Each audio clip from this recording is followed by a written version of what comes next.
Good morning again. I am Manisha Mishra, Director at Alabama Possible and the facilitator for this webinar. Thank you for attending this webinar and joining us today. We would also like to thank our sponsors and our donors for supporting us in our mission, in forwarding our mission always. Housekeeping, please keep your microphone mute throughout the presentation to avoid feedback while speakers are speaking. Also, keep your videos on so we know who all are there and we can take some screenshots. This webinar will be recorded and posted on Alabama Possible's YouTube channel. And throughout the webinar, you can submit your questions through the chat feature. You can follow Alabama Possible on Instagram and on Twitter. At this time, we have an exciting hour and 45 minutes of presentations. So without further delay, I would like to invite Christina Scott, the Executive Director of Alabama Possible. Christina.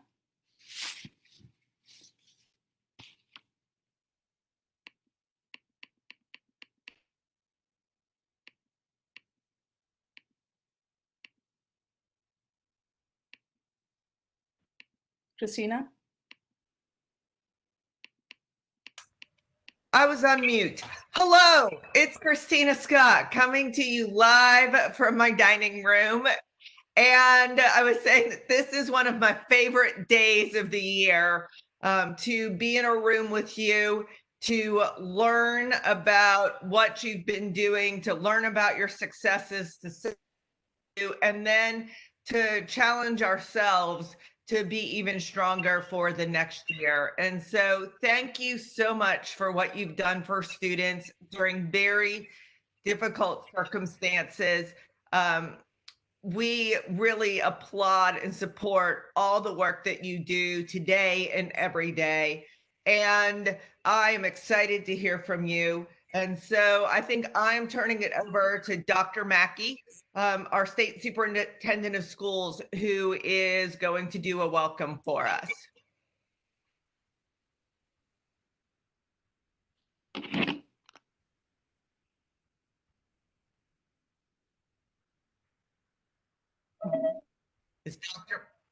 Is Dr. Mackey on?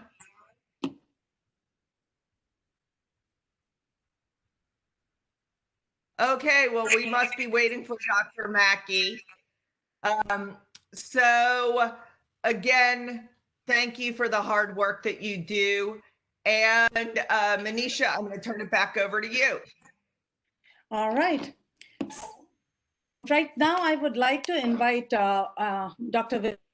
Warner from Alabama State Department of Education and May Whiting from Alabama Possible to present Year in Review Alabama College campaign. All right, hello everyone. I'm so happy to be with you today. My name is May Whiting. I am the Research and Data Manager at Alabama Possible, and I've corresponded with many of you who are on this call today. I'm really happy to be celebrating all of your accomplishments together. So along with Dr. Connor, I'll be giving our year in review, highlighting data from the Alabama College campaign, which consists of College Application Week, Cash for College, and College and Career Decision Day, also known as College Signing Day.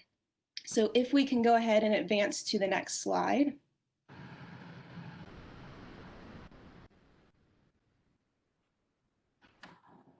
Awesome. So during the 2019-2020 school year, we worked alongside 346 schools in all 67 counties across Alabama. That's an increase of 16 schools from the previous year. And those 346 schools served more than 48,200 high school seniors, meaning our campaign reached 8.9% more students this year. And if we'll go on to the next slide, as of June 19th, 2020, 26,660 seniors across the state of Alabama completed a FAFSA. And I'll hand it over to Willetta. Okay, good morning. I'm so excited to have this celebration today. and our impact this year was very, very good. This year we had 56 colleges and universities to waive their fees, and that's an increase of 12 schools. And we're already getting started, set up for the 2020-21 school year. And also, we had no change in the number of high schools that sent their data in for 100% senior participation. So our numbers stayed the same. Last year we had 130, and also we had 130 this year. And I want to congratulate those schools and our colleges and universities, and I will do a recognition a little bit later in the PowerPoint. Before we move forward, I think I saw Dr. Mackey had signed on. Dr. Mackey, are you on? I am. I'm right here. Okay. Dr. Mackey. Oh, can you see me? Can you hear me? Okay, good, good. Thanks. Sorry that I had a, meetings are all running over, and then I tried to sign on. I had to change devices. It wouldn't let me on the first computer. So anyway, I was a few minutes late, but Wiletta's she's already going into the good numbers, and y'all are sharing. And so I won't delay you that much, except to say thank you to everybody who's on the call for the great work that's going on.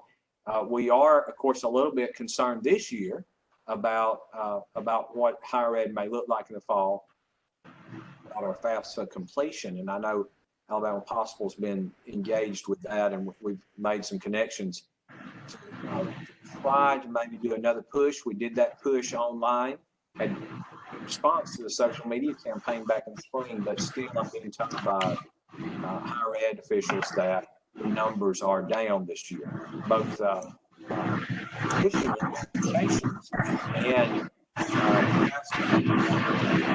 the numbers of students are up at many schools because they're getting more non-traditional students that come out. So we're going to be tracking that all summer. We certainly need our students to go on, whether it's a four-year institution or two-year institution.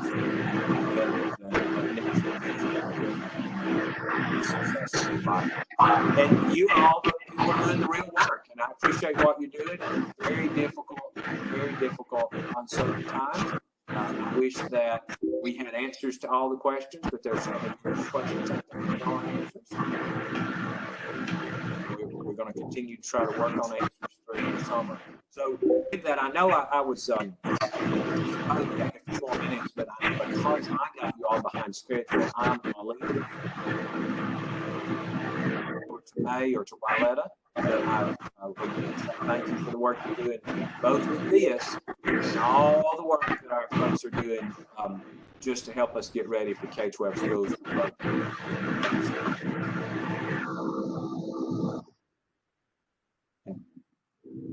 And I'll stay on, by the way. I'm going to cut my video because I know how that can cut into the broadband, the capacity. But anyway, my words are skipping. So I'm gonna take my video off and mute myself so you don't get any background noise. But I'll still be here close by.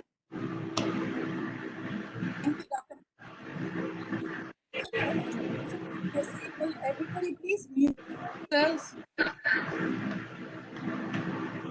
And Dr. Connor, if you can just go ahead and click the mute all button right now.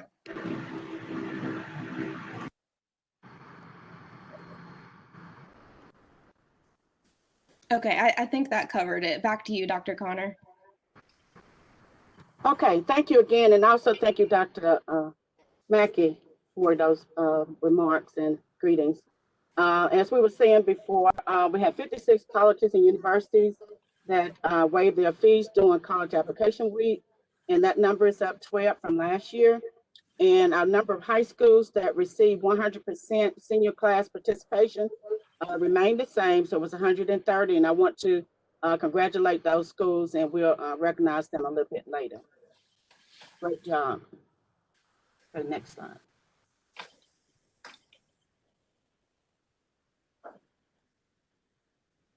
Also, our impact this year was 95% of the school districts have access to the student lookup portal, thanks to higher ed for helping us with that. Also, the State Department of Education was instrumental, and also Alabama Constable.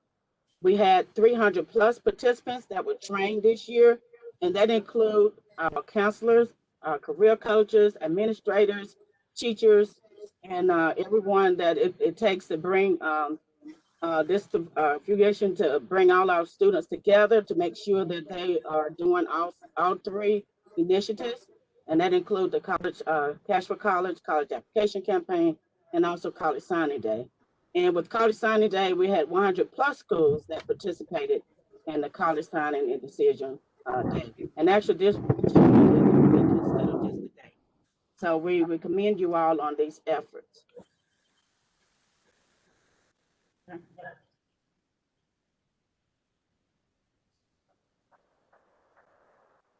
So as I started to mention, as of June 19th, 2020, 26,600 seniors across the state of Alabama completed a FAFSA, and more than 22,000 of those were from schools participating in our Cash for College campaign.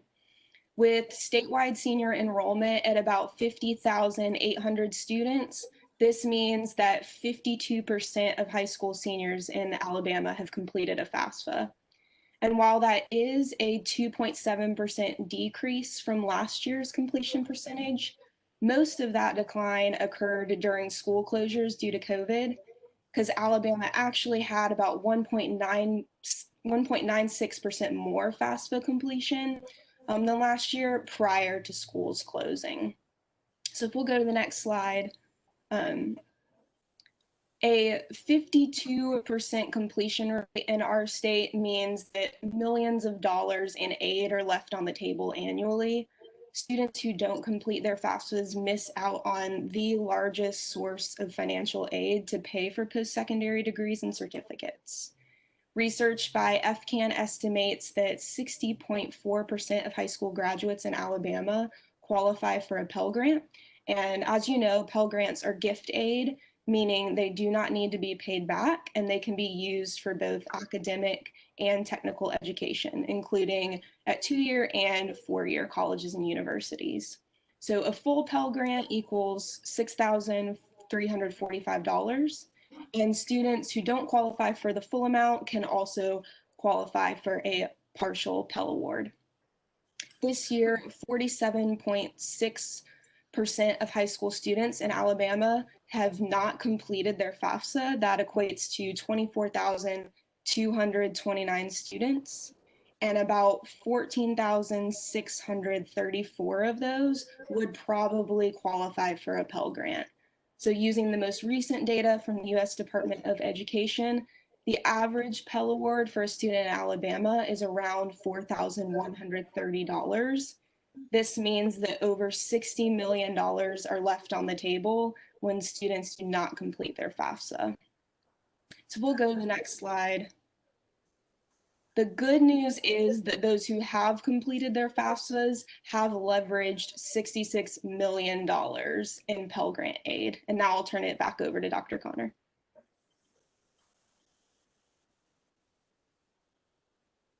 Okay, next slide.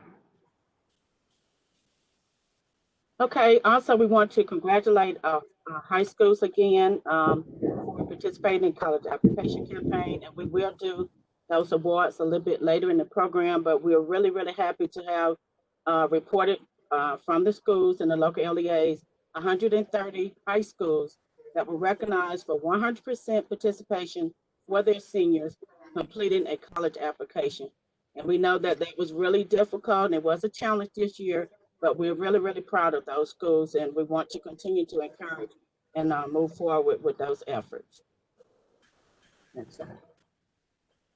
Yeah, like Dr. Connor mentioned, we'll be celebrating our end of year award winners later today, but we also want to recognize that 120 schools were awarded the Best Hustle Award in December of 2019.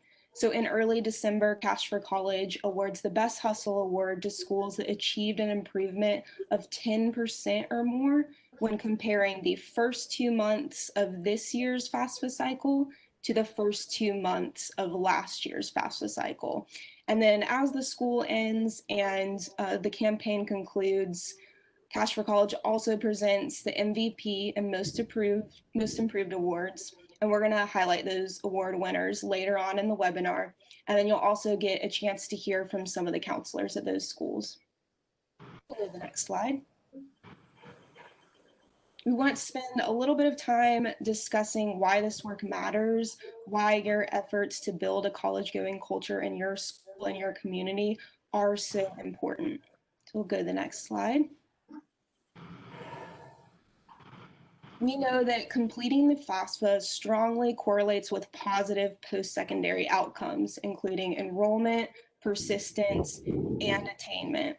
Research shows that 9 out of 10 or 90% of students who complete the FAFSA enroll in college the following fall, compared to just 55% of FAFSA non-completers. But we know that students who could benefit from financial aid the most are less likely to apply. So building a college-going campaign that focuses on FAFSA completion as a key component will help to reduce enrollment and attainment gaps. We'll go to the next slide. Additionally, this work matters because as of 2017, only 43% of the Alabama workforce has a high value credential beyond a high school diploma. And we know Alabama needs to increase this number, not only to compete for new industries, but also to fill gaps that are left by retiring workers. So Success Plus, an initiative of the governor's office, aims to add as many as 500,000 highly skilled employees to the workforce by 2025. And we know that expanding the education and workforce pipeline will require partnership and collaboration. While many states have statewide college access and success networks, Alabama currently has no such statewide coordinated effort. But with the launch of the new Alabama College Attainment Network, we will work to break down barriers to increase college readiness, access, and completion in Alabama. And with Alabama Possible as the backbone organization for that statewide network, the network will advance the priorities of Success Plus, and that will help us to equip individuals with the skills they need to earn their certificates, credentials, and degrees, and then enter the workforce. We'll go to the next slide. So research findings show that high value credentials need to be valuable, portable, and stackable. We'll go to the next slide. As well as trackable, skills-based, and in demand. And this is what we're working towards as we build this statewide network and as we grow this work through the Alabama College Campaign. So that's why this work matters. And now we're going to highlight some of the things that we learned during the 2019-2020 school year. So we learned that the power of creativity and passion in building a college-going culture is so important. We've seen innovative practices and initiatives from our partners in this work, and we're really excited to hear from some of them today as we hear from our award winners. We also know that strong partnerships are valuable and necessary when doing this work. This is definitely a team effort that requires alignment across different types of stakeholders. And then we also learned the value of training on complicated cases. We heard feedback from many school counselors on complicated issues and challenges that they're facing. And so we worked to equip educators with tools. We also hosted some webinars covering those topics and issues. And then we also learned different strategies and platforms to reach students and families. Knowing that family and parent engagement is a major challenge, we're using tools like Signalvine's texting platform. We've heard the ways that you're using online classroom tools and social media platforms to increase FAFSA completion. And then now with schools moving to remote learning, we know the value of technology, and we hope you'll utilize and access the many tools and resources that we have available. So we're going to move on and cover some of those resources now. So our website, alabamapossible.org, has a ton of tools for building a college-going culture. And if you'll go to the next slide, our Cash for College page, which is accessible at cashforcollegealabama.org, has easy explanations and links for more resources depending on a student's situation. So we have resources for students who haven't yet filed their FAFSA, for students who have filed their FAFSA and have had a change in their financial situation, or for students who just need to renew their FAFSA. And then we also have plenty of educator resources as well. So recognizing the importance of using data for goal setting and monitoring your school's progress, you can access school-wide data on the Cash for College data dashboard, and then individual student data through the Alabama Commission on Higher Education's FAFSA completion project. And that consists of a student lookup portal. So two different tools, both useful in monitoring your progress, either at the school-wide level or at the individual student level. And that dashboard is updated weekly throughout the FAFSA cycle. It's a great way to see how your campaign is progressing. And if you don't have access to these resources, please feel free to connect with us so that we can direct you to them. Moving along. As we mentioned, partnership and collaboration are absolutely vital. So if you haven't already, please join the Cash for College Educators Facebook group. You'll receive updates, and then you can also meet and converse with your peers on that page. I know this has been a lot to review. Again, we're incredibly proud of your efforts and accomplishments this school year, and we'll be hearing some lessons learned from your peers in just a moment. But before that, I want to bring your attention to some of these next steps. We will have a follow-up email going out shortly after the webinar. It will include a link to a very brief survey that will help us understand how Alabama Possible can better support you and improve this workshop. And in that follow-up email, you'll have access to registration for the 2020-2021 campaign. You'll also learn how to register for upcoming trainings. And if you haven't already, please connect with us on social media for idea and resource sharing and to keep the conversation going. You can keep it going by tagging hashtag AL goes to college, hashtag FAFSA, and hashtag PeltYes. But we want to make sure that we're building active communities that are already planning for the upcoming year. So in terms of that planning, we want to talk about some upcoming trainings. Please save the date for the new Counselors and Career Coaches Academy, taking place July 21st through July 22nd with the Alabama State Department of Education. And also mark your calendar for our virtual Alabama College Campaign workshops, which will take place August 19th and September 9th. And be sure to bring your whole team with you to those.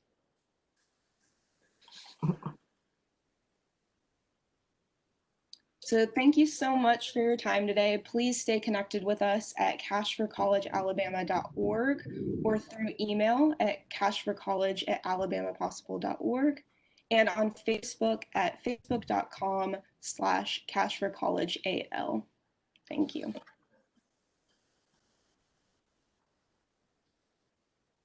Now moving on to all of you. We know that with COVID closures, it has been a challenge, and most of you have kind of tried to overcome that challenge, and you all have done really well. And we are excited to share with you all our Cash for College award winners. At this time, I would like to mention that your participation certificate in the Alabama College Campaign will be mailed to you shortly, and you will be receiving them. But now we move on to our winners. Congratulations to our Cash for College winners. Each winner will receive a grant from Alabama Possible to further the college-going culture in their high schools. And the MVP awards have gone to Amelia L. Johnson High School, to Ramsay High School, and to Helena High School, and the most improved Meek High School, Parker High School, and Huffman High School. We will begin our presentations with Amelia L. Johnson High School, who won our MVP, Cash for College MVP award among small-sized schools. And we have Miss Amy Ward. She's the career coach of Marengo County and of Linden City Schools, who will be presenting on their behalf. Amy?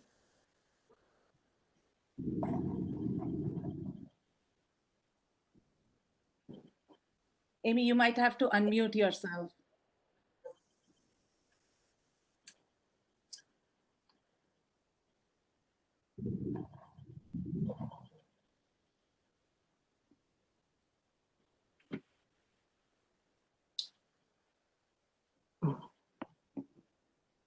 Can you hear us, Amy?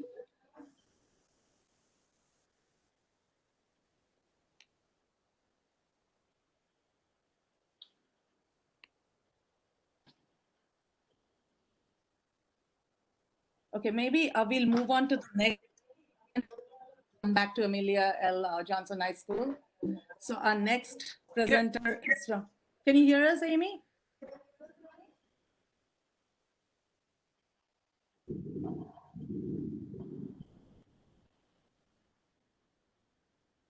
So our next presenter going to be counselor from Ramsay High School, and Ramsay is the MVP award winner for among medium schools in Alabama, and the presenter is Alfreda Brown, the senior counselor from there. Alfreda? Good morning. Can you all hear me? We can. Okay. I would like to first start off by saying thank you all so much for this opportunity. And this was an amazing experience from both myself and the students at Ramsay High School. And I'll share with you what we did a little differently around here, with this being my first year here. Next slide, please. So basically, I came in with an idea concept of basically educating, exciting, and engaging the students. So as you can see over to the side, we have a cake because we actually had a FAFSA celebration. I had it set for the end of October. So from the second week of September, I had the cheerleaders make me a banner that talked about the FAFSA. So once we hung that on a hallway that was heavily trafficked by the seniors, then they began to ask questions about it. So daily announcements were made about the FAFSA, as well as the celebration that we were going to host at the end of October. Once I realized that the college application week was coming, I then extended that deadline. So educating the students about the FAFSA is very important. You'll be amazed at how many of them do not know. Coming into a culture where students are, of course, this is a college prep school. So most students, yes, they're going to college, but there was a gap in information in regards to the FAFSA. So once I began to share the information with them about how important it was, there was the mindset that, yeah, they're going to do it, but I understood they were going to do it, but at what rate were they going to do it? How soon were they going to get it done? And so therefore, I began to excite the students. And my way of exciting the students was in incentivizing them. So they knew if they finished it by a certain particular date that they would get to participate in what I call the Fall Festival. So we had a celebration. And in order to get them to complete them, I had to engage those students. So we not only hosted workshops during the daytime for parents and students, we hosted them on the weekends. We hosted them in the evenings, whenever it's convenient for parents and students to get the information done. So that was the platform on which I utilized to improve the student completion rate. So by the end of October, I let it go into the first week of the college application week. I had 50% of the students complete their FAFSA so that they could just simply participate in the celebration. Next slide.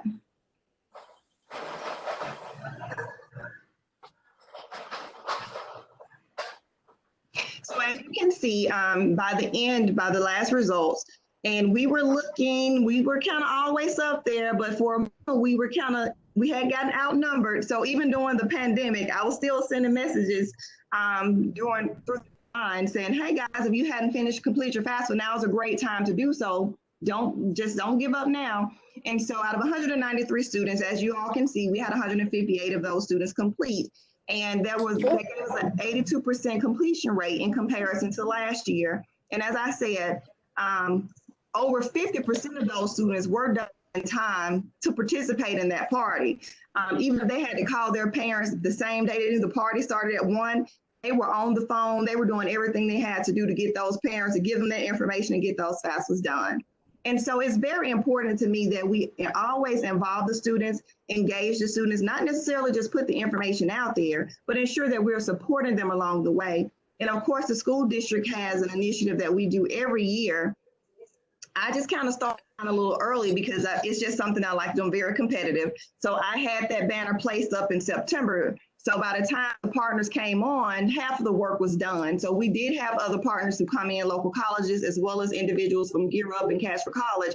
But I was able to get a bulk of those students done because of the incentives that I put in place at the beginning.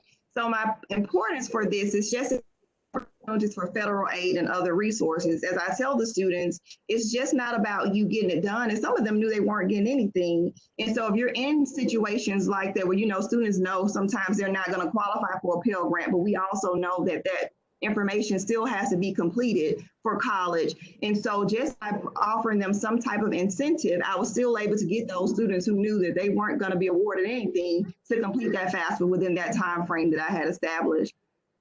As you all know, once again, it increases college enrollment opportunities. We all know the stats there.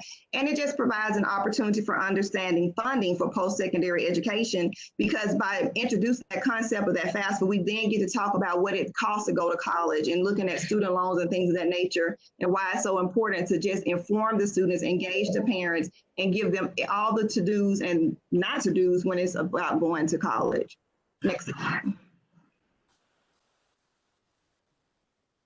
So by the end, you know, there's a very popular word they were using, which was this period with a T. As you can see, we had a little sign made. We had a photo booth. We had our parties.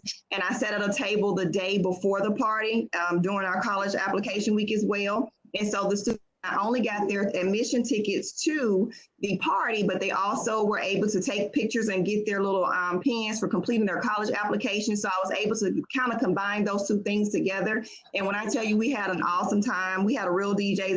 They thought I was going to DJ. And they was like, oh, you have a serious real party. And so they were very excited about that. So what that led and built a culture for is the junior class. So they were like, Dr. Brown, what about us? Where's our party? So even this back in the spring, when I knew it was time for parents to start doing their taxes, I started emailing, texting, saying, hey guys, make sure your parents keep up with that information, because when it's time to do our FAFSAs in the fall, we don't want to be scrambling for papers. We want to have all of that stuff available, because you remember this party we had last year. So it's your time to party. We don't know what that party will look like, of course, but I started ahead of time, just being proactive with that. So at the end, our FAFSAs were done, period. Thank you. Thank you for all this excitement. The seniors look really happy. Thank you for all that you did. Next, we now hear from Keela Handley, the career coach at Helena High School, who won the Cash for College MVP award among large-sized schools in the state of Alabama. Hey guys, my name is Keela and I work with Helena High School. They are one of my 4 high schools that I work with in Shelby County Schools. And last year, or this year, whatever year it is, was actually my first year as a career coach to be going through the whole FAFSA thing. I actually started in January of 2018, coming from the industry of chamber work. So this was actually really new for me, and try to come up with my game plan of trying to get as many students as I could to complete the FAFSA. So learning what I was wanting to do and kind of coming up with the game plan was all kind of new for me. And I really just started with the base roots. Why is it important to complete FAFSA? Going into my senior classrooms and talking to my seniors about the importance of this. And even to those students who were like, Ms. Handley, I'm going straight into the workforce. Well, that's great, but you still may need to go to a community college and get some kind of a credential. So go ahead and do this now while you have the help, me, i.e. me, or somebody from a community college or a university to help you. So we started talking about, why is it important? And even, we really push in Shelby County. We have a great connection with our Chamber of Commerce and our Economic Development Group and Central Six to do what we call apprenticeships. So we have multiple apprenticeships for our students. Well, to be an apprentice, I also tell them, you've got to have your FAFSA completed. So that was a great indicator for them, to go ahead and get that FAFSA completed and make sure that they were working hard on that. Could you go to the next slide? Lessons learned. So lessons that I've learned that I've made notes on is plan ahead. Don't wait till the last minute to try to plan, FAFSA days, and always ask for help. I reached out to the community colleges where I live and got them to come in on my FAFSA days that I was working with my students. I got them to come in and help me help the students. Like I said, being new to this, I needed all the help that I could get, so why not ask for help? The teacher buy-in is key. With Helena, I had some awesome teachers. My counselors there are fantastic and helped me as much as possible. But the teacher buy-in was key for me. So I decided at my other schools, I went through different teachers, but I think this coming up year, I'm going to definitely use my economic and government teachers because they actually took what I was talking about with FAFSA and made it into a lesson. And then they also allowed the students on FAFSA day during their class period to come to the library and do the actual FAFSA completion during their class, which I think was a huge help and got the students actually there. And they were allowed to, parents were invited with a parent night. But the big thing I think for me was follow up. I'm in the classroom talking to my students on a pretty regular basis. So anytime that I went in to talk to them about careers, to talk to them about anything really, I always tried to add FAFSA completion. Always tried to make sure that they understood, you've got to do this part and I'm here to help you. And then once the pandemic hit, I sent out stuff on their Google Classrooms and, just telling students, hey, I'm still here. We can still, video chat or whatever to help them. And I actually did have quite a few students that sent me an email. Hey, Ms. Hanley, can we video chat and you walk me through this?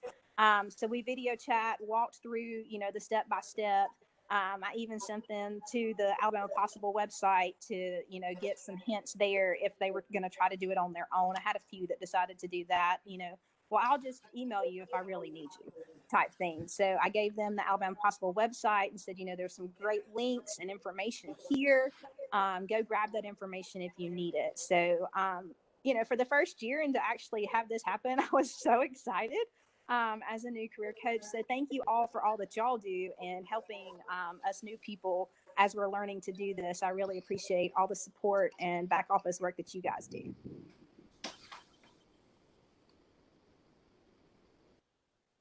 Thank you. Thank you so much, Keela. And next our next presenter is for the most impact rate. We will begin with Bethany Jordan. She is the senior counselor at Meek High School, who has won the Cash for College Most Improved Award among small-sized schools in Alabama. Hi, can you hear me? Yes, we can. Okay. Can you go to the next slide, please? I'm Bethany Jordan. I'm the high school counselor for Meek High School, and we serve students in grades 7 through 12, actually. And we're a small community located in Winston County. Next slide.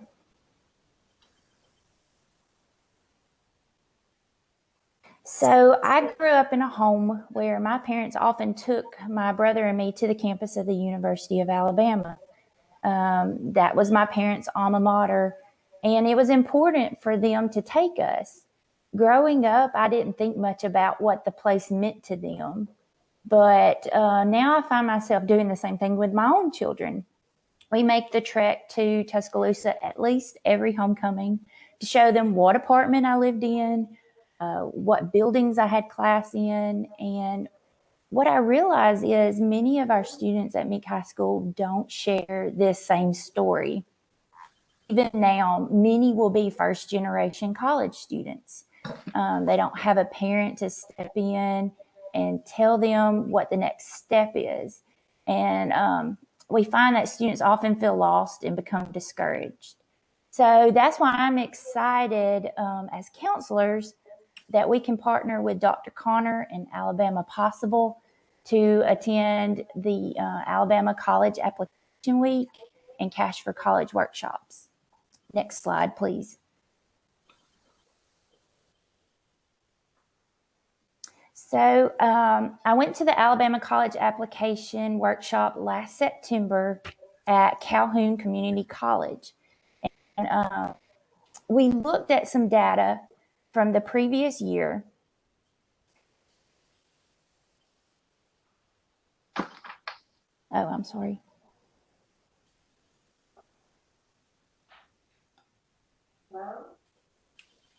Can you guys hear me? Yeah. Yes, we can. I can. Okay, just checking. Okay. So September, I went to Calhoun and looked at the data from the previous year, and we were asked to write down a goal for the upcoming FAFSA season. Oh, really? Okay. And my goal was right. I wanted to achieve the Best Hustle Award. The 10% increase during the first 2 months of this year's FAFSA cycle compared to last year's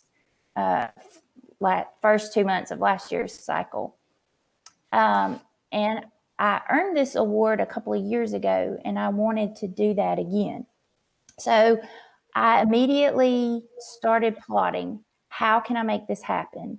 And at Meek, we had a new student recruiter from Wallace State that reached out. She asked what she could do for us and how she could help. So I proposed a FAFSA day at school.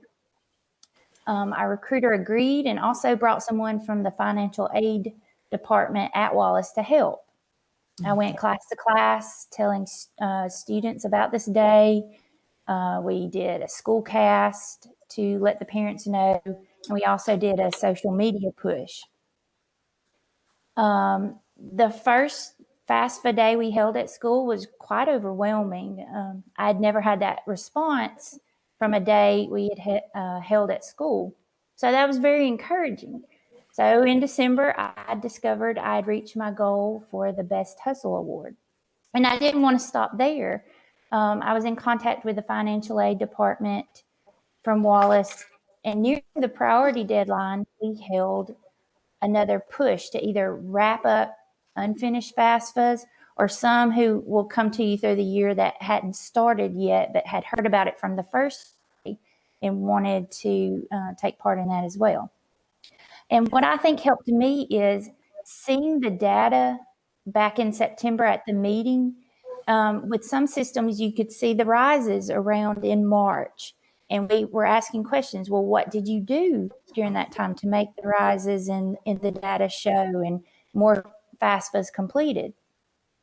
So that really stuck out in my mind to hold another push then near that deadline. And I think that's what kind of helped propel us into this position. I never imagined that this would translate to our school earning the most improved FAFSA completion for small schools. So I was very excited to learn that. With this grant, I wanted to use the funds. We usually have limited funds to take kids on trips like to college campuses to tour.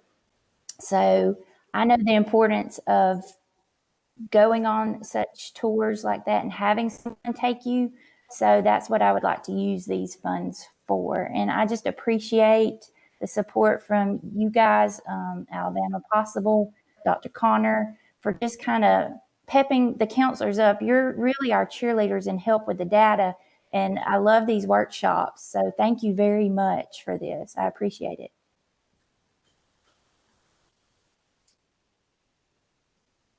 Thank you, Bethany. Thank you for that presentation.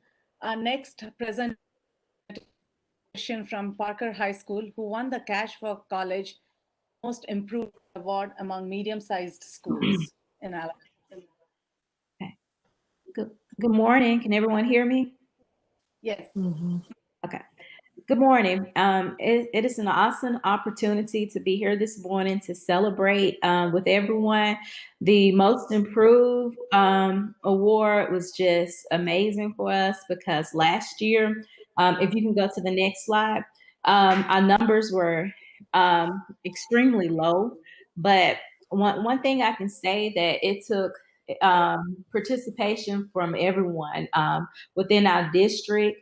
The lead counselors, we met, we strategized, we came up with a strategic plan to implement at all 7 of our high schools. So one of the most amazing things that happened is that we had several district-wide FAFSA days. And we had it helped us because we had several people to come out from the community, stakeholders, different people like UAB, local colleges, Alabama A&M, Lawson State, stakeholders like Regions Bank, different people who came out. They sent people in. It gave us an opportunity to give the parents a variety of times to come in and fill out FAFSA. So we had morning sessions, afternoon sessions, after work evening sessions, and everything was just so amazing. But the importance of FAFSA completion, as we heard May mention earlier, is early indicators of post-secondary access and success. 90% of seniors who complete FAFSA attend college directly from high school compared to non-completers, and it has a serious impact on post-secondary enrollment and completion. Next slide, please. So this is the Parker High School data that I mentioned. If you can look at the 2019-2020 school year, you see that we only had 40% of our students to complete FAFSA. So this year, 2021, 2020 and 2021, you see that we had about 72.2% of our kids to complete FAFSA. So therefore, it gave us over 80% improvement rate, which was really great. And it just took a lot of encouragement. And what happened, if you can go to the next slide, with the district-wide FAFSA days that helped us a lot. We participated, in Alabama College Campaign, the College Application Week, College Signing Days. So we were able to get the kids to participate and center our FAFSA work days around those, different campaigns, and that work that helped us a lot. The step 2, I mentioned the district-wide FAFSA workshops with the parents, just educating the parents and students. That was such a great success. So collaborating with our stakeholders, local colleges, universities, their financial aid department, college counselors coming out to help and ask questions that the students and the parents, answer questions that the students and parents may have had about FAFSA. Because if you can go on, when you think about the next slide, students basically both students and parents have fear about FAFSA. So eliminating the barriers was basically to increase training. And that was the people that was coming in. We all worked together to increase our training, to help the kids out, educating both students and parents about FAFSA because it's a fear for them. They think that it's hard. So we made it, very easy for them. If you had any questions, if you need help, you can come up here. We can assist you. Even if they were not able to make those specific FAFSA workshop days, I had an open door policy. You make an appointment, we're here to help you. And that's exactly what happened. So breaking the barriers of being afraid to complete FAFSA, I think that is one of the most important things that helped us this year from last year. Parents and students, once I said they think it's difficult to complete, some may think that they're not eligible to receive the aid. And, once again, we have students who may not qualify for it, but I expressed to the students in the beginning when we have a whole group meeting that you want to go ahead and you want to get FAFSA taken care of and completed as of October 1st, because if you're applying to scholarships in different schools, they still want to see your financial status. So that was one of the main things that, got the kids excited because, we wanted to make sure that we're building that college going culture. and some may not know, that FAFSA really exists. I had a lot of them who didn't understand it, didn't know it exists, and that they need that to even go to a 2-year college to receive a trade. So we just had several moments where we educated everyone, and it just made a successful environment for us at Parker High School. Next slide. Next slide, please. Okay, so here are some pictures that you can see how, I use one teacher, one of my senior teachers' classes, because she's one who's going to teach all of the students. And we set time out where we brought those kids into the labs, and we had ongoing labs, a couple of times throughout, in addition to the district-wide FAFSA. And this is probably college application week. So it just generated excitement for the kids to have local colleges coming in and out throughout the day, speaking with them and filling out applications. And, that just excited everyone to go ahead and get FAFSA completed. So once again, thank you all. And I'm so happy to receive the grant, because it would assist us with making things like this happen again, because we did have a celebration with the kids about completing FAFSA. So that would, help us next year to do those type of things when we're strapped for funds. Thanks again, everyone. Thank you so much for the presentation. Our presenter in this section is going to be Dr. Amelia Hackett. She's the senior counselor from Huffman High School, who won the Cash for Most Improved Award among large size schools in Alabama. Beverly?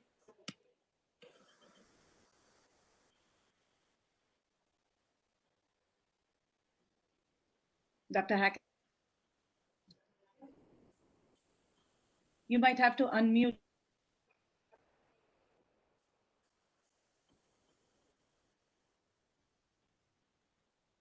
Can you hear me now? Yes, ma'am. I'd like to thank Alabama Possible and Dr. Willetta Connor for always being supporters of this initiative, always keeping it at the forefront. You were letting us know what's going on at every interval, and we're pushing it out to our students. So thank you for your input with this as well. What we did at Huffman High School for 2019, our federal student aid completion rate was 27.86%, which I thought was very low. So for the 2019-2020 school year, our FAFSA completion rate was 50%, which is a 79.49% increase from the previous year. So we wanted to change the trajectory of where we were last year versus where we were going to go this year. And, I'm one of those counselors. Everybody is my child. Either I'm your auntie, I'm your mama, I'm your big sister, I'm your grandmama. So I just say about what I want to say. For example, I love to have college fairs. I like for students to see that the possibility of them going to college is great, because a lot of them come from families where, their parents can go to college, so they don't see themselves going to college. But when you open those doors to let them see you can go to college, you have the GPA, you have the ACT test score. I need you to complete this FAFSA. You've been accepted to 10 colleges. What are you going to do with those college applications, acceptance letters? You want to go to school? And the answer is always yes. So we not only remove those barriers for the students, but we also, I would say that we changed the mindset of the parents as well, because we had to basically teach a lot of parents, if your child had a FAFSA completion, they have 10 acceptance letters. This is what they could do. Do you want to keep them on your payroll after graduation to make your light bill, food bill high, or do you want to get them off? And there's like, oh, what do we do to get them off? It's like, okay, complete the FAFSA. So that's how we were able to push that, having our doors open for parents to come in after work. Some days they didn't have to go to work to come into our labs, and we had always had somebody there staffed in the labs to help those parents complete those FAFSA. Collaborating with community partners is another big asset to education in general. So we had Birmingham Education Foundation, we had UAB, Gear Up, Birmingham, and the City of Birmingham Division of Youth Services. They were partnering with us from day one. So October 1, as a counselor, is always at the forefront of my mind. The first day of school, I'm asking parents, I need your email address. I need you to sign up for Remind, because I know October 1 is coming and I need those FAFSA completed, as many as possible on day one. A big push and incentive for me, working with my students this year, is that Gear Up Birmingham was offering to pay their last dollar tuition, and so was Birmingham Promise. So there were two powerful entities that collaborated with Birmingham City Schools. And the first step, we let the students know, you have to complete the FAFSA. You will not be able to take care of this last dollar tuition. So that was not only a big incentive for the students, but for the parents to know that the less loans that your students have to apply for, the better off they will be in the future. They completed high school. So that was a huge incentive for us to increase our FAFSA. Next slide, please.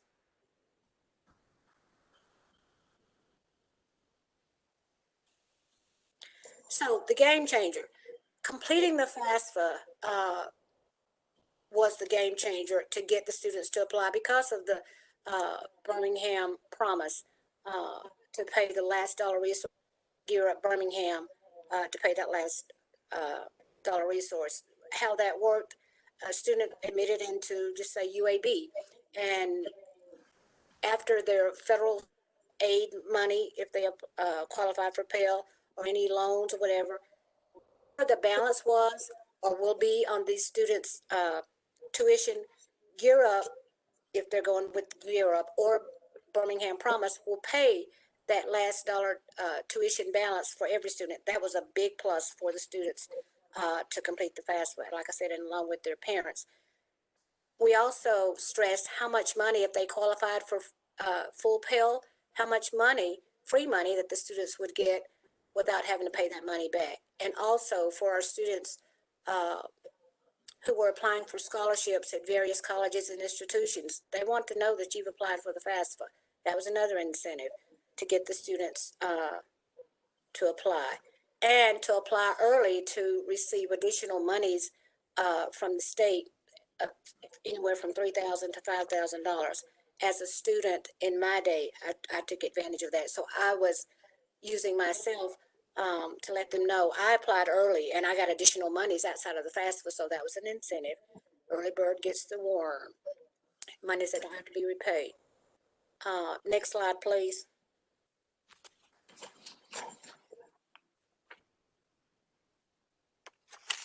Can we go to the next slide, please?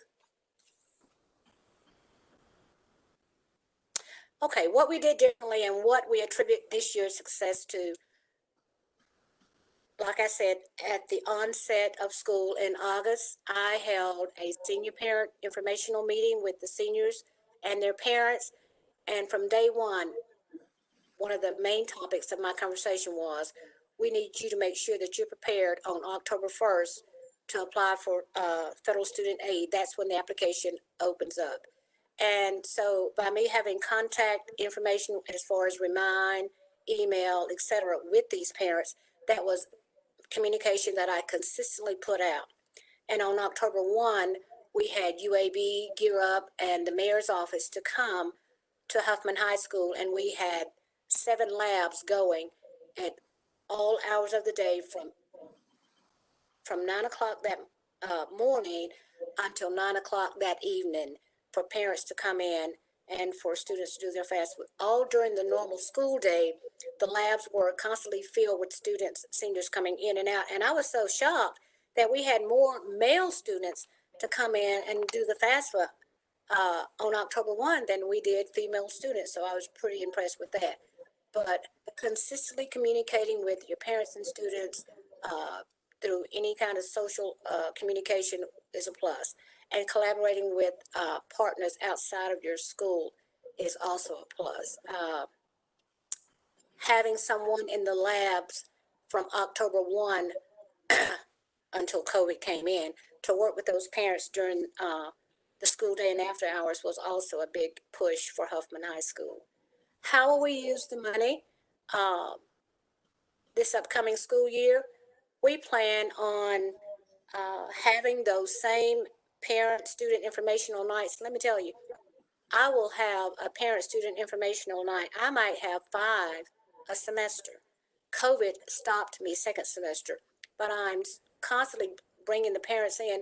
I'm not only talking about FAFSA. I have to make it interesting enough for those parents to come in to hear what I'm saying, but FAFSA is always going to be on the agenda that we're going to be talking about and working with those parents and telling those parents, your son or daughter has been accepted to yada, yada, yada, or they're going to be getting this scholarship or wanting to apply to this scholarship at this particular school. They can't get it without you doing the FAFSA. So that consistent communication with the parents was an incentive. We will use the money to buy refreshments and door prizes for parents when we have those meetings. And we're going to offer incentives to our seniors. For example, this past school year, we had the senior homeroom teachers competing against one another. We offered a $50 gift card to the senior teacher that had the most seniors to complete their FAFSAs, and whatever class completed the most FAFSA in those senior homerooms, because they met in homerooms every day before school started, then they received a pizza party.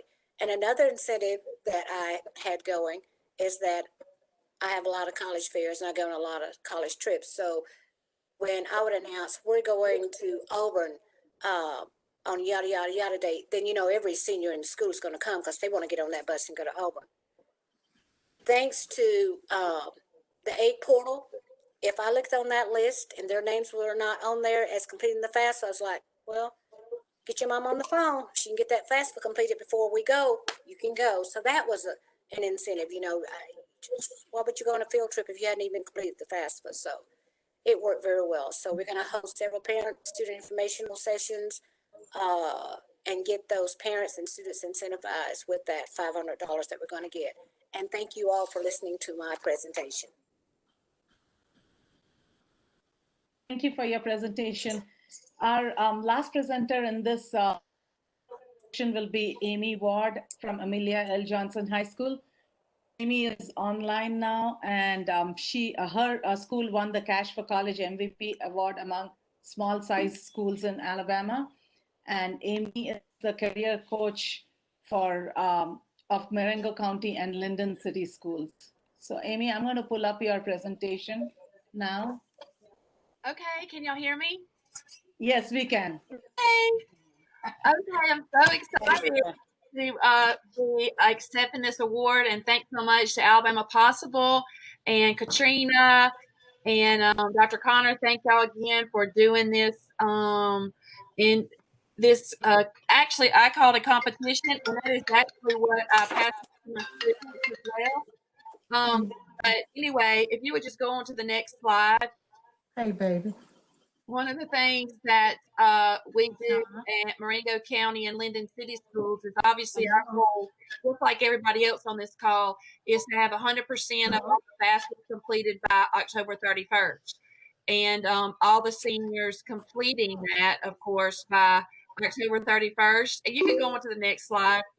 And one of the things that we have learned that is a big item of interest, and this is my 3rd year, so we're just learning, but we have decided that we let our 11th graders normally know. We would have done it in April, which we did it. We just did not do it face-to-face. We did it via email and text blitz. But we let those juniors know what's coming up on October 1st, kind of like the previous presenter said, so that they'll be aware, because just like everybody says on this this call, is that so many folks are just not aware, parents or students. So we are backing it up, and we are going ahead and letting the 11th grade know. And so we did that last year, and it was very successful this year. One of the big things we do is, excuse me, we have an open house, the first PTO meeting at each school, and we're there ready to sign you up for a time to come in the computer lab with the coach, the career coach, counselor, and help with the FAFSA application. And we do that on the first week of October every year. And this is whenever we get most of our information. Our PTL meetings are very well attended. So we're able to get that information. You could go on to the next slide. Thank you, darling. Now, one thing that I'll say while we're moving on the slides is that I know most of you have been sitting there with the student and the parent or the parent filling out their FAFSA information when they realize that they have just received $6,300 when before they had no way of paying for education. And every time that happens, I just get so emotional because it's a game changer for those students when they realize that they are receiving money when before they just didn't think they could go to college. If you could change the slide, please. Can we ask everyone to mute themselves? Somebody's on the phone. Okay, it's not. Let me give you my phone number too. Could you change the slide? But while you're changing the slide, another thing that I do, I think I talked about this last year, was that we have. Amy, please unmute yourself. Me? Can you hear me? Now we can. Now we can. Go ahead. Okay. I don't know how it did that. But anyway, so another thing that we do that is very successful is we just pit the schools against each other. And we have a big competition between each school, and the schools that have the most or the highest percentage of FAFSA completions at the end of October, we do a big Thanksgiving meal for them. And not only do we serve them a meal at the school, but we also teach them where the fork goes and where the knife goes, a little etiquette, so that when they are having meetings with those professors their first year in college, then they'll know that there's a salad fork, a dessert spoon, dessert fork, where to put the water glass. So we really kind of turn that into something really a fun I guess award for those schools that have the highest percentage at the end of October. And another thing that one of our schools did this year was they decided to have senior seminars, meaning an actual period of the day was dedicated to the seniors being in certain classrooms with teachers, and you're just only seniors. And they did these types of things. They applied for scholarships. We went on field trips based on their interest from the career, all the career information that we got from them during those senior seminars. And again, the senior seminar is just a class period during the day, but it made it pretty simple for us to do the FAFSAs, because we just made a list and said, hey, this day during a senior seminar, you have your parent come in here, and we get those FAFSAs done. That was at Sweetwater High School. It's very successful. But the second opportunity that the students have besides the senior seminar is we have senior meetings with the counselors. Each student has a meeting, which I'm sure everyone does. And if we haven't gotten the FAFSA done by the senior meeting, then we will try to complete that also during that senior meeting. You could go on and change the slide, please. And the seniors who have not completed their FAFSA or the open house gets a meeting with me. If you haven't completed your FAFSA through the open house, then you meet with me, and I call the parents, and I make sure the student is there. They actually have to give me the phone number, and we just set up a meeting. And this is very time consuming, but it has worked for our district, and this is why we've been able to.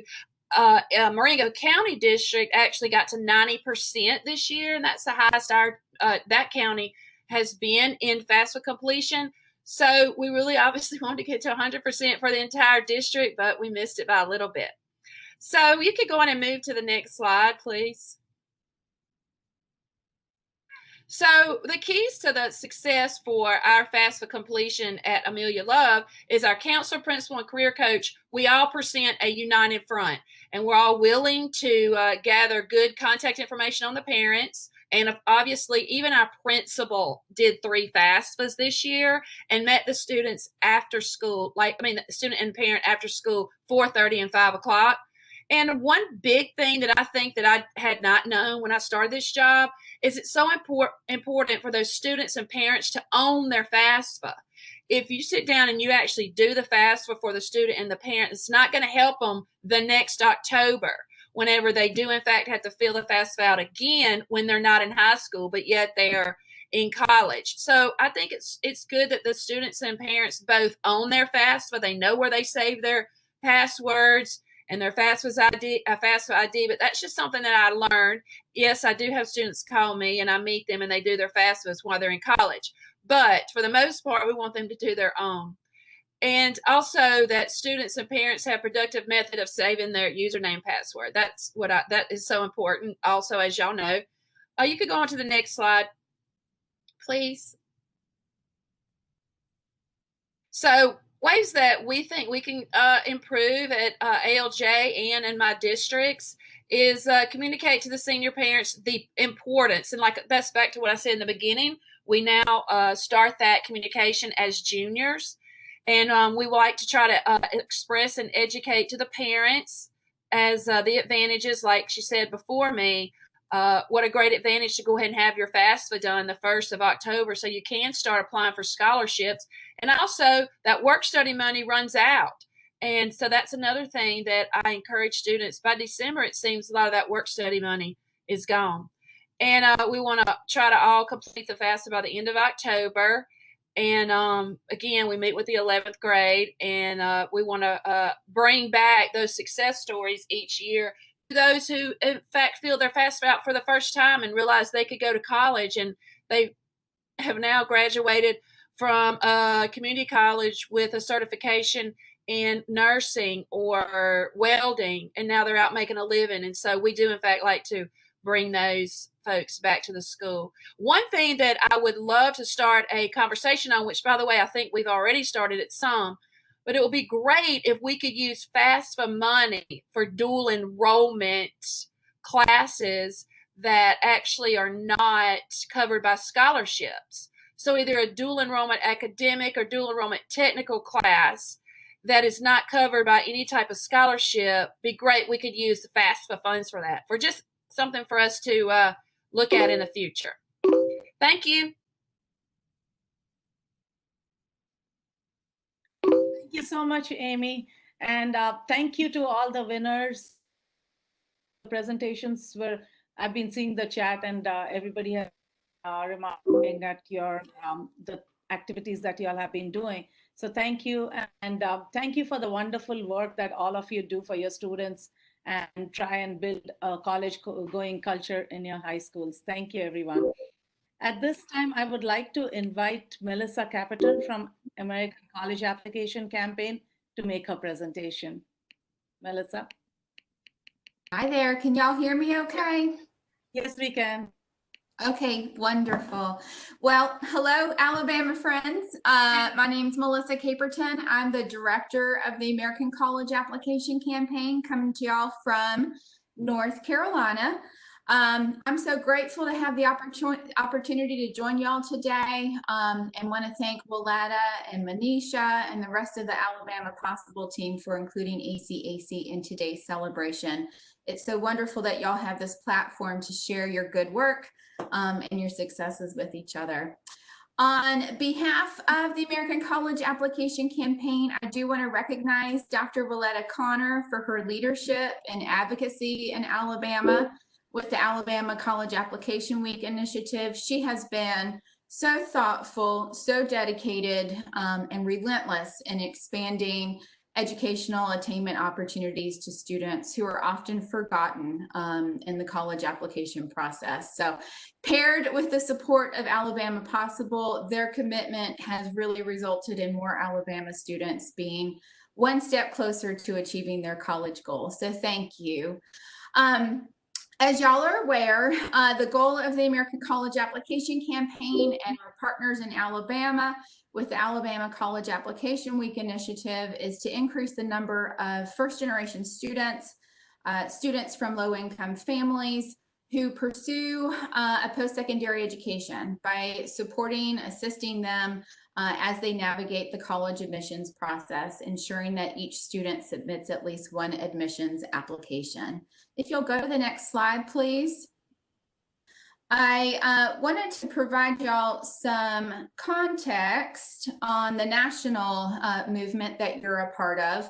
Last year, we engaged around 7,300 high schools across all 50 states and the District of Columbia. We supported just under 765,000 students as they submitted 1.2 million college applications.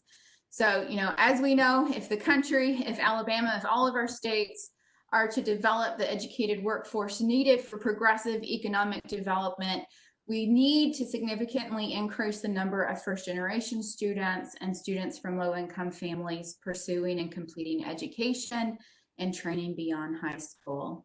If you'll go to the next slide, please.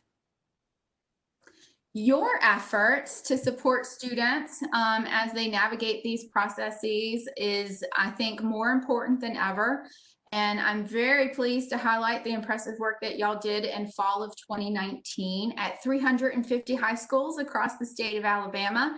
Y'all supported nearly 34,000 students who submitted around 75,000 college applications. Your dedication to guiding students through the application process is so appreciated and important. And as I said, I do believe it'll be more important than ever that we continue this impactful work in the fall of 2020. And we look forward to more good news from Alabama as y'all work on what I know will be another successful campaign this fall. If you'll go to the next slide, please.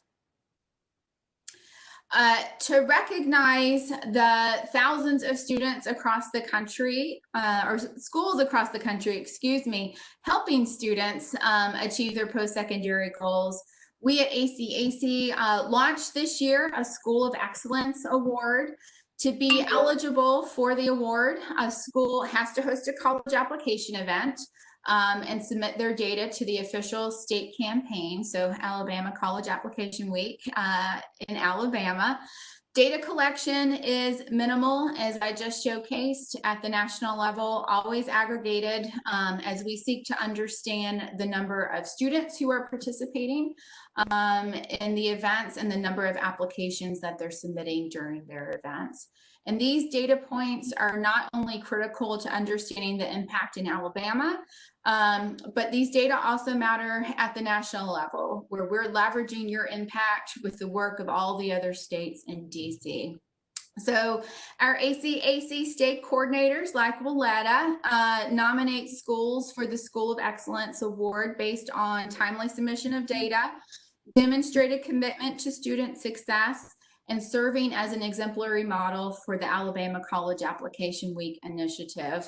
We were only able to select one high school per state, although we know from leadership in Alabama and as demonstrated in today's conversations that there are a lot of high schools in your state who are deserving of this recognition. So again, thank you to all of you for your commitment that you've demonstrated to the students of Alabama.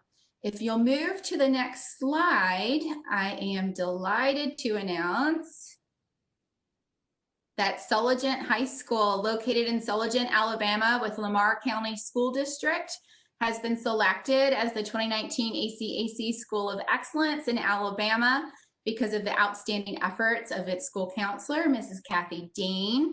Mrs. Dean is being recognized for her significant impact on the students, staff, and community at Sulligent High School. She consistently participates in all 3 college-going initiatives, provides support to others, collaborates, and communicates the goals of the campaign. She demonstrates a strong commitment to the mission of preparing all students to be college and career ready. Her students have consistently received 100% participation in college application campaign, Cash for College, and college signing day initiatives. And even in the face of a pandemic, she had a makeshift office set up at her home for students to drop off scholarship applications, FAFSA information, text for college, and more. She made sure her students excelled despite the various obstacles they faced. She serves as a mentor to other counselors and has been instrumental in their success. And finally, she submits documentation and data results in a timely manner. So congratulations to Sologent High School and Mrs. Kathy Dean. We're so thrilled to recognize your efforts. We're grateful to call you partners in this important work. A plaque is on its way to Alabama to recognize your efforts and distinction as Alabama's 2019 ACAC School of Excellence. So thank you again for your impressive work. We think this recognition is very well deserved. And again, to everyone on the call, thanks again for your efforts and contributions to this exciting national initiative. I really do appreciate the opportunity to be a part of your celebration today and look forward to cheering y'all on this fall. And with that, I think I'm turning it over to Mrs. Dean.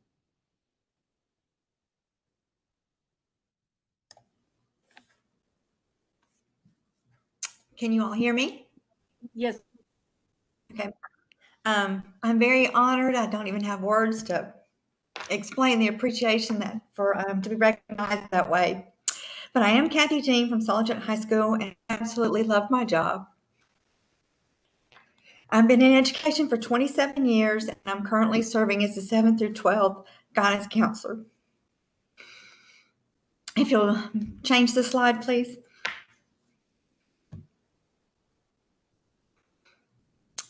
Next slide, please. I do participate in all of the Cash for College and College Application Week and Decision Days, and I absolutely love those initiatives that the State Department and Ms. Welletta has started for us. And I've learned so much from all the other counselors from meeting together like that. But I do start early. My Cash for College starts in August. As soon as school starts, we start having senior meetings. They come to my office one at a time. The career coach, Ms. Tara Fields, from our district helps me, and we work together in my little tiny office, and we begin with credit checkers. We check their credits, have them sign off that they are ready to graduate using the information from the Ames portal provided by the state. And then we go ahead and have them create their PIN right there that day so that that's ready. That's the hardest part. That's the worst part of the FAFSA. That's the part I hate. And then we have them email themselves their username and their password so that they've always got it. And so after they leave me, they'll still be able to come up with that. And then we have a meeting in the month of August with all the senior parents to explain to them what the FAFSA is, why it's important, and what they will need to have gathered by October 1st, because we start on October 1st. Next slide, please. That's a picture of our students and our parents working together to do that FAFSA in October. I start at 8 o'clock in the morning and we work until the last appointment, whatever time that is with the parents. I partner with Bevel State Community College. Their recruiter and financial aid officer comes and works with our students to help our parents complete that. Of course, we run into some barriers because we have children that are homeless. We have children that don't know who they're filed on. We have children that their parents sold their Social Security cards to different family members. And so it's really hard. That's one reason you just about can't get 100%, but we make 100% our goal every year in our district for all three of our schools. I'm very proud of our partnership with Vernon and South Lamar. We work together as counselors in our county to reach as many students as we can. So if you'll change the next slide.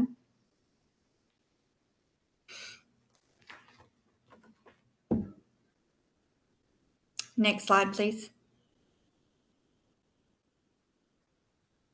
That was a picture of Miss Julie.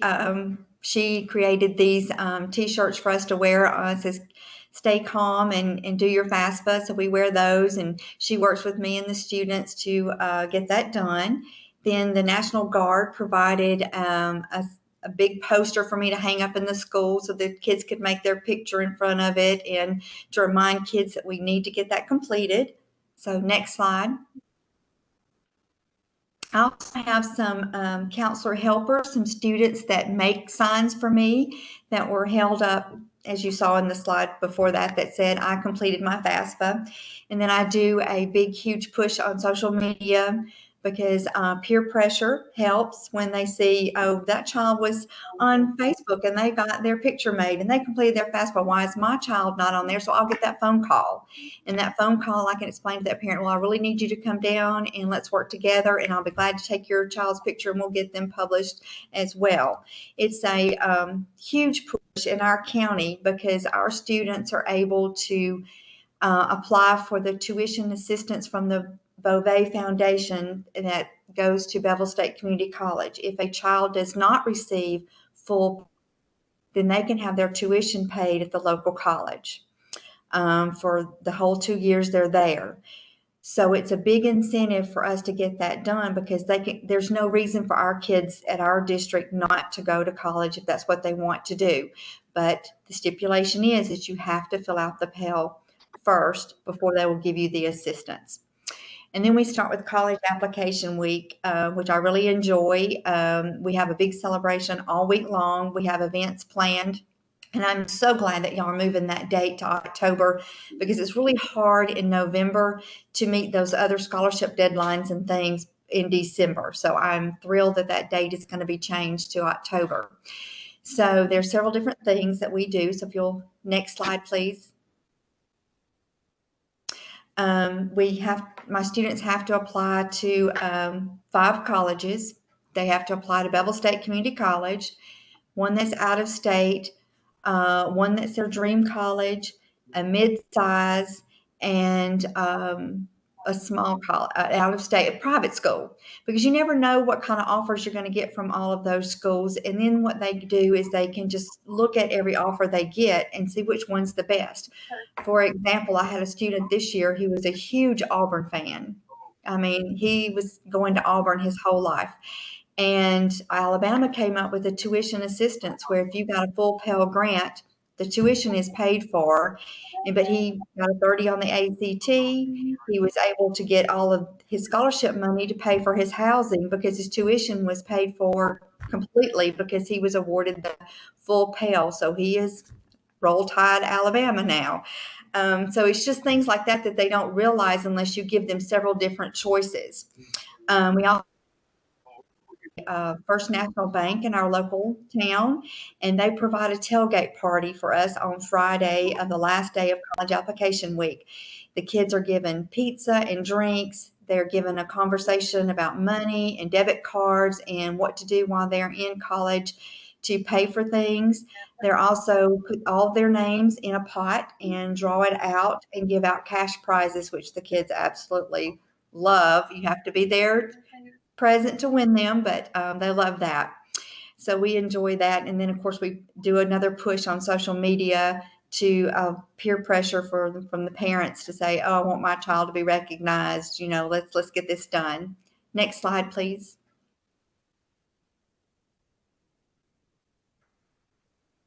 That's one of the posters that my students created for us to use, and it says, I got accepted. So I'll take the student's picture, post it on social media, and tell where they got accepted to. And then we always use our hashtag at our schools as we are so. Next slide. And that's some students that are actually at the computer filling out college applications and scholarships during that week. And then they also received the button from the state, which the kids love. You think they're seniors, that they think that was dorky, but they really want that button. They want to know where their button's at.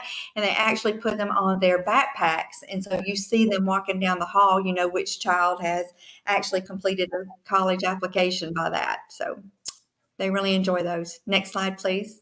No. Some more students with their buttons, and there's senior t-shirts that we wear that day. Next slide. I also do a military day because, as we know, not all students are going to go to college, and so I like to give them a lot of choices.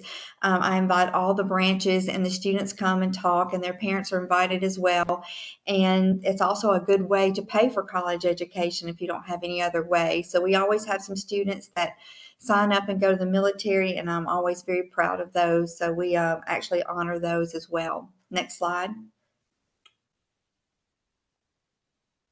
That's a picture of our students at their tailgate party. We have some picnic tables right outside the building where our lunchroom is. So we just meet out there and have pizza and have a good time to end the celebration week.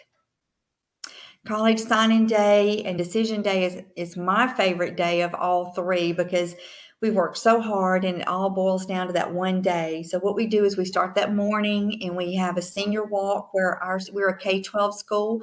So our seniors wear their cap and gown and walk down the hall of the elementary school, and the elementary kids are clapping and yelling and celebrating with them. And then they will make their way to the gym where the 7 through 12 student body is waiting on them. I'll have a table set up for each child to go and sit just like they would if they were going to the NCAA Division I football scholarship. They will sit there at the table with their parents or their college recruiter or their employer. Our local employers that hire these students will come and recognize them as well. And if students don't have someone to sit with them, then I will sit with them. Next slide, please. When they're at that table, they will announce their college plans. They will tell which college that they're going to. They will actually sign my transcript request paper telling me where to send their transcripts to. They will then, each child will have to thank someone from the student, from the faculty and staff that helped goals. And then they will be awarded by the principal a medal of honor if they are college and career ready with this, one of the 6 ways that the state has recognized them as earning that title. Next, we'll go to the lunchroom and we'll have a senior meal where our lunchroom ladies have done a fabulous job of fixing them a special meal, decorating the table for them, and we will also give them at that time a letter that they wrote themselves in the 7th grade that they'll get to read back to themselves, which they just love and enjoy that so much, sharing what they were like when they were in 7th grade. Next slide, please. That's a picture of some students that were going to Mississippi State and UAB. They've got their medals on and they're wearing their college t-shirts. Next slide.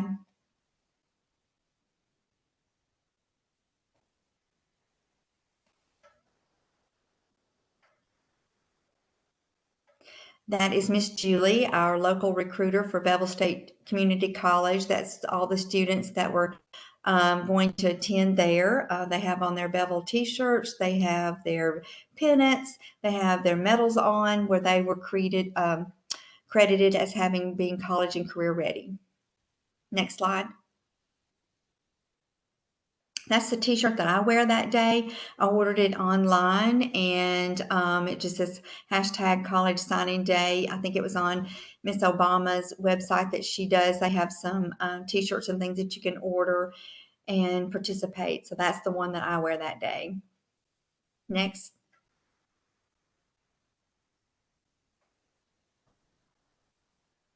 We also have a job fair that our career coach, who is wonderful, helped me set up that year, and we brought in different local and state level job fair, and some kids could have a part-time job or they could apply for a job to start their career after high school. So I try to reach everybody with all their plans. We also try to explain to them that if they go to the junior college and earn a certificate, how they can double their money. And then some of these companies will actually pay for their college while they work with them. So we try to give them as many options as we can to earn as much money as they can and have a better life for themselves. Next slide.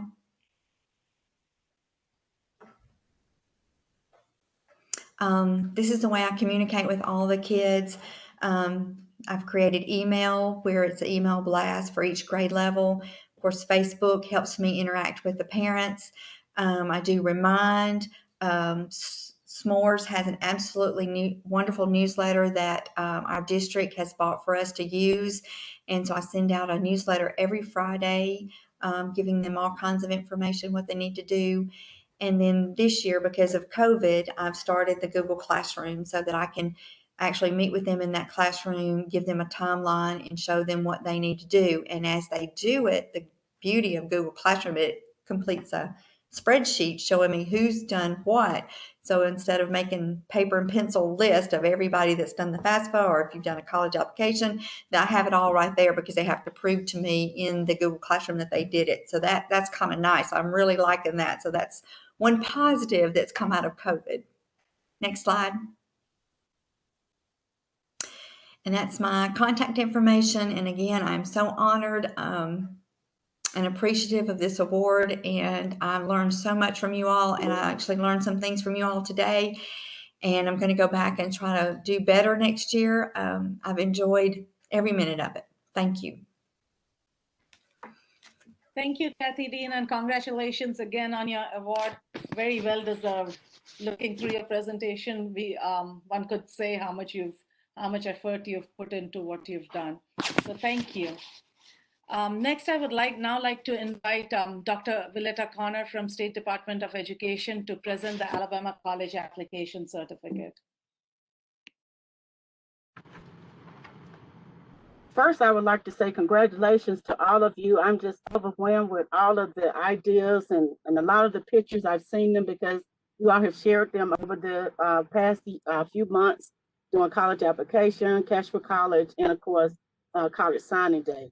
And thank you so much, Ms. Caperton, for joining us today with the National College Application Campaign, and all of our presenters who have presented today. Excellent. We got so much to share.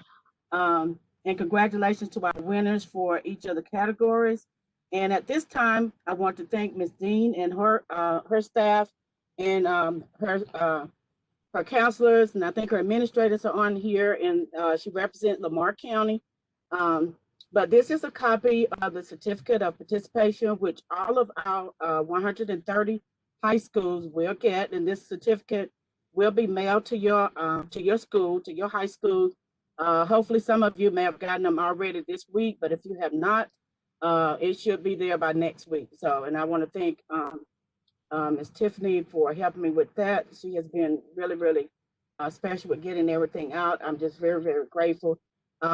Congratulations to our high schools that got the 130 high schools. And I want to briefly go over those schools, and I'm just gonna list the LEAs. Usually with our city, it's just going to be the one high school, but with our county schools, it's going to be more. There are several schools that got 100%. So if you would go to the next slide, please. And I'm just going to name the LEAs. And those LEAs are Arab City, Athens City, Autauga County. If you go to the next slide. Okay, we got Autauga County, Barber County. Actually, Autauga County had 2 high schools that got 100%. Barber County, Birmingham City, Blount County has 6, Butler County 3, Calhoun County, Cherokee County, Chickasaw City, Chilton County, Choctaw County, Coffee County, and Corbett County has 3 high schools that got 100%. If you go to the next slide, I'll read off those LEAs as well. And the schools are listed there, but just for the sake of time today, you will get a copy of all of these, and all the schools have been contacted as well. Conecuh County, Covington County, Crenshaw County has 3 high schools. Coleman County, 4 high schools that received 100%. Okay, Delville City, Dallas County, DeKalb County, Escambia County, Etowah County, Fairfield City, Fayette County, Franklin County has 3 high schools that got 100%. Geneva City, Geneva County, 3 high schools. Greene County, and Gunnersville City. Next slide, please. We have Haleyville City, Hartselle City, Jackson County, 4 high schools. Jasper City, Jefferson County, 3 high schools. Lamar County, Lauderdale County, Lee County, Limestone County. Lee County had 2 high schools. Linden City, Madison County, Marengo County, 3 high schools. Marion County, 4 high schools. Midfield City. Next slide, please. Mobile County, 4 high schools. Monroe County, 3 high schools. Montgomery County, 3 high schools. Oneonta City Schools, Op City, Pelham City, Pell City, Perry County, Pickens County, 3 high schools. Pike County, Randolph County, 3 high schools. Russell County, Scottsboro City, Selma City. The 2 slides behind, if you go to the next slide, please. Next one. But just hold it there so they can see the school's name, because I know everybody's proud of their school. And then we'll start with Sheffield City.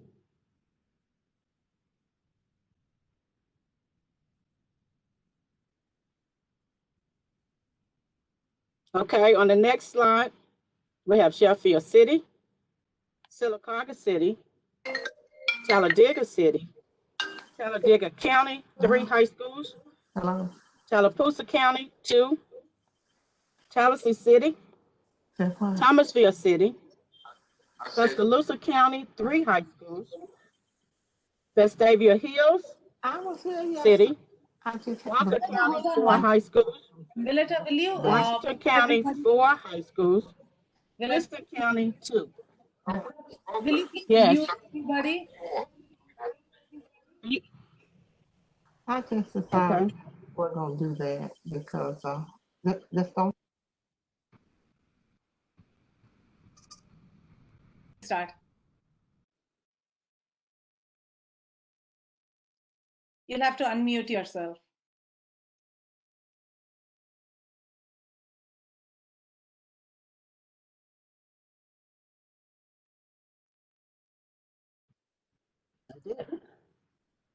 Okay, unmute. Okay, can you hear me now? Okay, the last one was, what did I do? Washington County was 4 and Winston County 2. And congratulations again to all of our schools with 100% participation. And now we will recognize, we'll go over the 2019 fee waiver. We had 56 colleges and universities to participate in our fee waiver program. And this is usually done during college application week. These schools actually waived their application fee for that week for our students, which was the class of 2020 that just graduated. So we have a list of those schools. And all of these are 4-year colleges and universities that we're looking at on the list. If you go to the next slide, please. We had 25 of those schools were here in Alabama. The other schools were out of state, and all we had 10. We had Florida represented, 5, Mississippi, 7, Tennessee, 4, Georgia, 6, Kentucky, 3. You could go to the next slide, please. Tennessee was 4. We had 4 colleges and universities from Tennessee that participated. Georgia, we had 6. Kentucky, 3. Louisiana, 1. North Carolina, 1. South Carolina, 2. And Ohio, 1.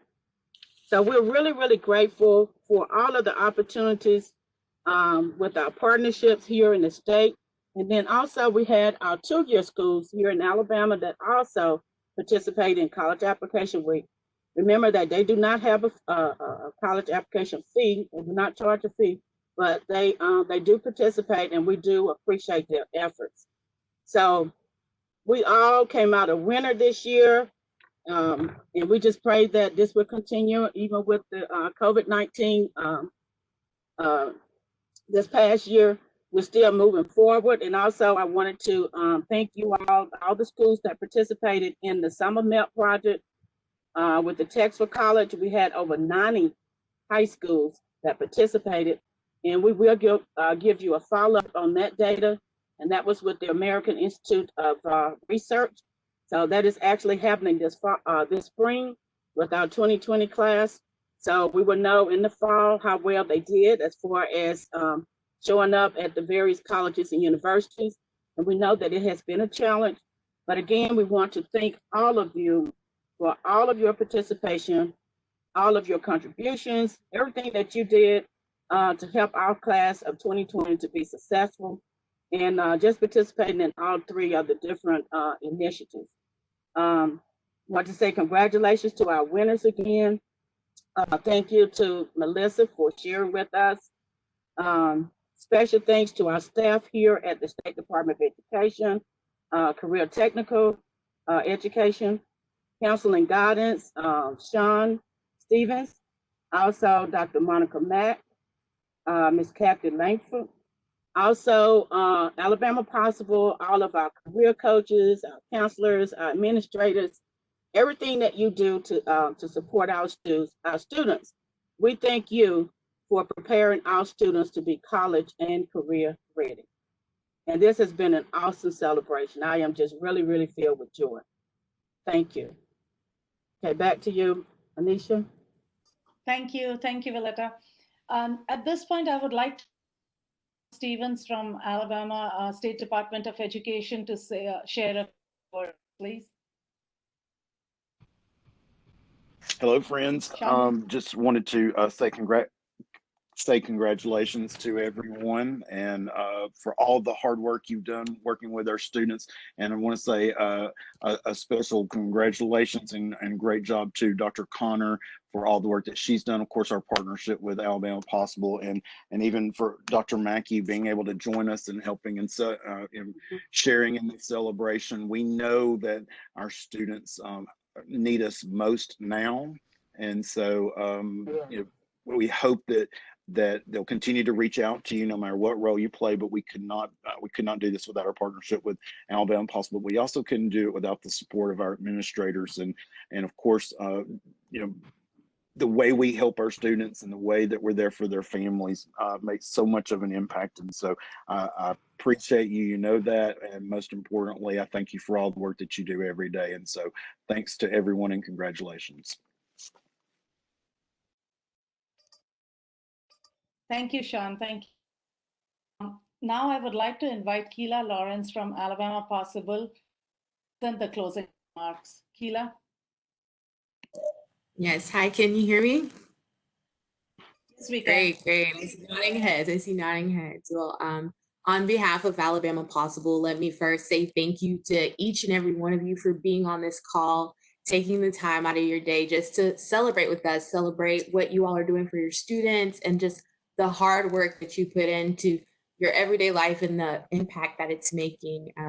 I'm Keela Lawrence, as Manisha said, and I gladly serve as a college transition peer advisor at Alabama Possible.